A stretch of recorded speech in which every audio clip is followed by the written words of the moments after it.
వరంగల్ అంటే పేరుకే smart city కాదు, చూడడానికి చెప్పుకోవడానికి అంతర్జాతీయ స్థాయిలో పెట్టుబడులు వచ్చినప్పుడు ఒక అందమైన నగరంగా, చారిత్రాత్మకమైన నగరంగా, 1000 స్తంభాల గుడులతో పాటు కాకతీయ సామ్రాజ్యంలో నిర్మించిన గొప్ప గొప్ప చారిత్రాత్మకమైన కట్టడాలకు పేరు తెచ్చే విధంగా, వన్నె వచ్చే విధంగా వరంగల్ పట్టణాన్ని అభివృద్ధి చేస్తాం. ఇదే కాదు, మీడియా మిత్రులారా నా మాటగా రాసుకోండి, ఈ వరంగల్ పట్టణానికి హైదరాబాద్ నగరంలో ఉన్నట్టు ఔటర్ రింగ్ రోడ్డుతో పాటు అంతర్జాతీయ ఎయిర్పోర్ట్ ఎట్లయితే ఉందో మీకు కూడా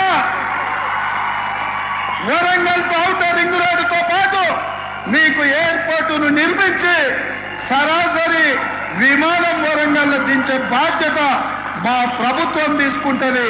వరంగల్ పట్టణానికి మహర్దశ కల్పించే బాధ్యత నేను తీసుకుంటా అని చెప్పి మా మిత్రులకు నేను తెలియజేస్తున్నా.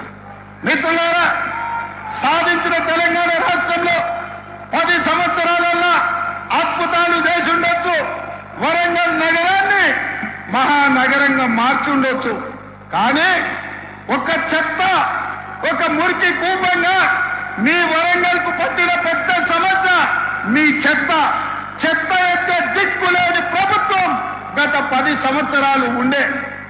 అందుకే వరంగల్ పట్టణాన్ని పట్టి పీడిస్తున్న ఈ చెత్త సమస్యకు తొందరలోనే శాశ్వతమైన పరిష్కారాన్ని చూపించి మీకు కరీంనగర్ కు, ఖమ్మంకు కలిపి పెద్ద ఎత్తున చెత్తను సేకరించి విద్యుత్తును ఉత్పత్తి చేసి జాతీయ స్థాయిలో మంచి పేరు తెచ్చే విధంగా ఈ ప్రాంతానికి పెట్టుబడులు తీసుకొచ్చి ఈ ప్రాంత చెత్తను శాశ్వతంగా